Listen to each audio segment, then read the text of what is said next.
Hi guys, happy Friday. It's Mari and I'm here with a really simple 12 by 12 process video. And I'm going to be starting out using some heavy body Liquitex acrylic paint, and I'm going to be mixing it so that it's a tone that I like, that I want to kind of match up with some colors that are going to be in the layout. So I don't know. I look like I've never mixed paint before when this starts off. But usually, what you do is, if you want light green, you start with white and add just a little bit of green, right? So I don't know what I was thinking, but I lost my mind and I just completely added, way too much green there. So you'll see me add copious amounts of white, trying to get the the right tone of green that I want here. So sorry if my voice is a little groggy. I've got a bit of a summer cold, so I'll try not to sniffle and cough through this narration. So you'll just watch me here. I'm just going to continue to struggle with this a little bit, trying to get the tone that I want. And you can see in the top to the right a little bit, there's a cup that's got some color mixed in it. And I was kind of playing with it earlier today and got the color that I wanted. But, obviously I started with white, not with green. So it's going to take me a few minutes here to mix this up. But this is just a fantastic product to work with. If you've never worked with Liquitex acrylic paint, the heavy body Liquitex, it's really a fantastic acrylic paint to work with. So I'm just working with a light blue and a green, a true green, and then the white, and just mixing them, trying to get a tone of greeny blue that is going to work on the layout with some of the cut files. And then I have or not cut files, sorry, but die cuts, and I have a little Prima butterfly that I'm going to be using on the layout too. That really was what I was trying to mix the paint to match. So I'm just taking it over to the little butterfly there and just looking at it and checking it out to see if I like it. So I just primed my cardstock with some gesso, and just mostly in the center area there. And something that's always a little bit frustrating is it does tend to buckle your regular cardstock. If it's just like 80-pound cardstock or whatever, it will buckle it a little bit. So the good thing about that is just to stick it down to some other paper so that the bubbles go away a little bit. And letting it dry on its own also helps, rather than using your heat tool. The heat tool will tend to make the paint or the paper buckle a little bit more. So I did let this dry on its own somewhat, but I also used my heat tool a bit too. So now I'm just going to get a nice big gob of that paint, which, I have way too much mixed, right? I'm not going to use all this paint, don't worry. And I'm just going to put a little bit of it down there basically in three wide brush strokes for the background of my photo. So that's going to be the photo mat. And that's just it's just a regular paintbrush. It's nothing special. But what I do like about it is it has a rounded end on it, so that you don't, if that's what you want, is a rounded end, you can see that it doesn't leave that flat brush end on the paper.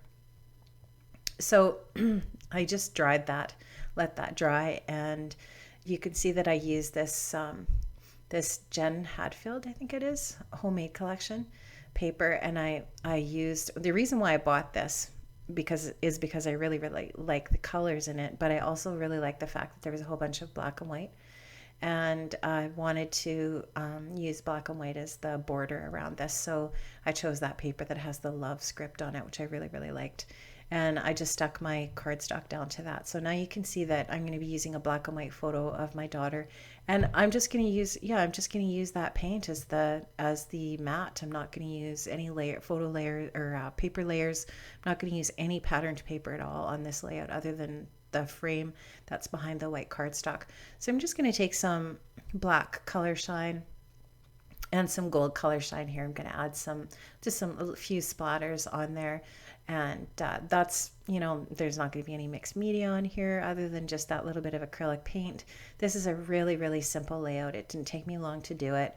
I just pulled out my die cuts. I picked out some die cuts that I really liked. I knew I wanted to use this picture, and I just printed it on my Epson Photomate in, I think it's a 4x4 photo. I just left a little bit of a border on it.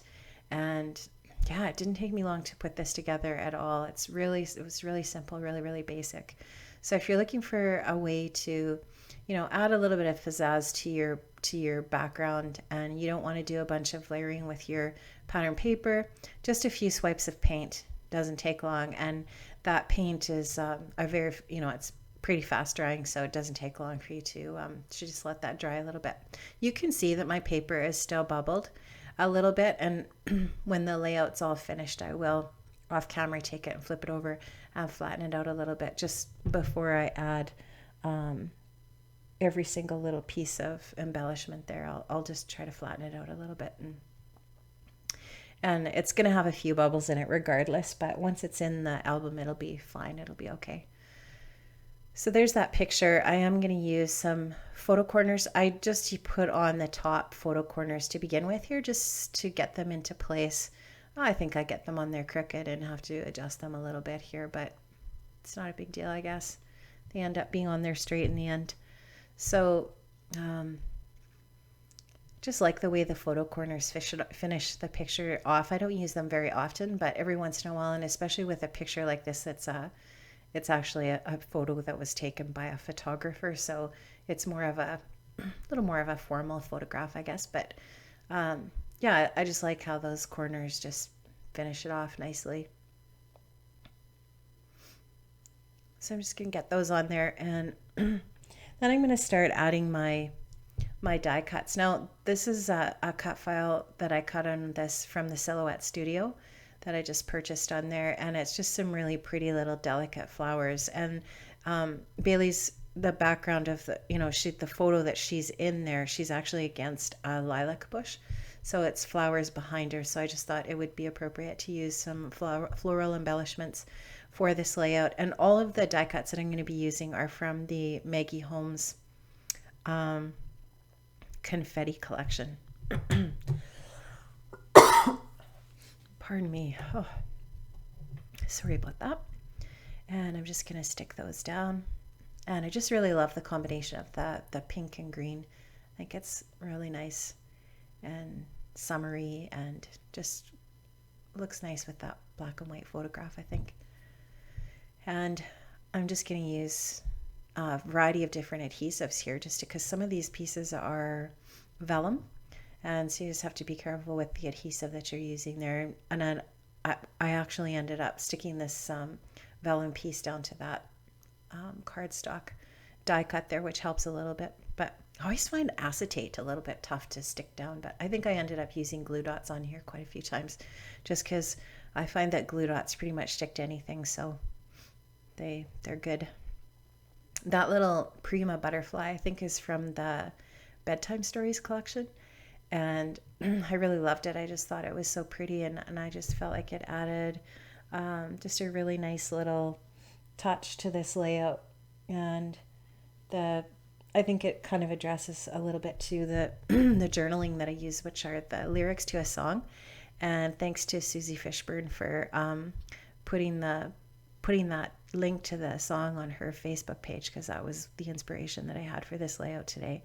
And I just love that. So I used those song lyrics by Mindy Gledhill on the bottom of the layout, actually, for the journaling. So I just thought that that was really appropriate and really fitting, and just love that song. It's so pretty.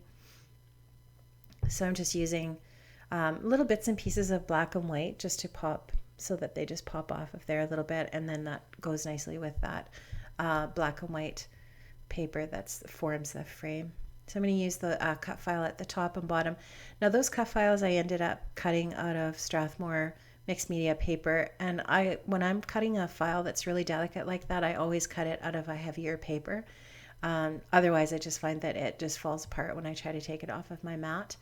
So I'm trying to use my Silhouette more, and I am this week. I've used it a couple of times just to try to get some use out of it, because I love it. I really like using it, but I don't know, it's not in the same room as my craft room. It's in my office with my computer. So I don't know, sometimes I don't think about it, right? So just trying to make more of a conscious effort to use it, because I love the cut files. They're gorgeous. And there's so many really pretty cut files out there that you can use to yeah, just use on your layouts. Man, there's so many great layouts out there using silhouette cut files or cut files from lots of different cut shops on Etsy and so on and so forth. So just continuing to create those different little clusters in the corners of the photo, and then I'm going to add those silhouette cut files at the top and bottom of the photo, and then I'm just going to add that little piece, that adorable piece from the Maggie Holmes confetti die cuts. Those are the I think they're all, the whole pack I think was vellum.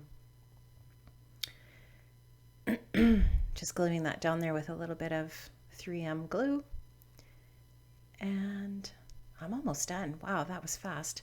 I'm going to glue that title down, that adorable title down, with some glue dots.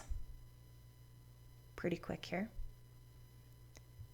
So this is another one of Bailey's grad photos, and I've had so much fun scrapping these pictures. Well, they're fantastic photographs. Like I said, they were taken by a professional photographer, so they're all excellent quality, and it's so nice, isn't it, to scrap with really nice photos.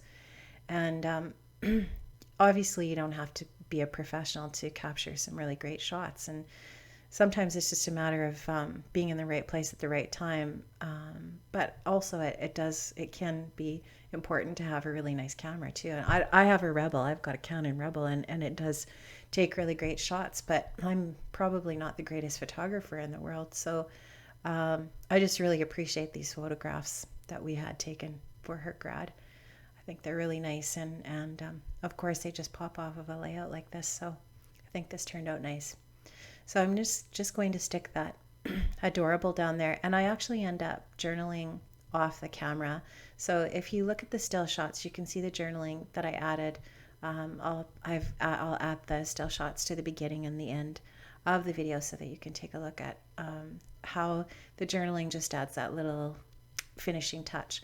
Thank you so much for joining me today. Don't forget to enter my contest for the subbies giveaway. Have a great day. Bye.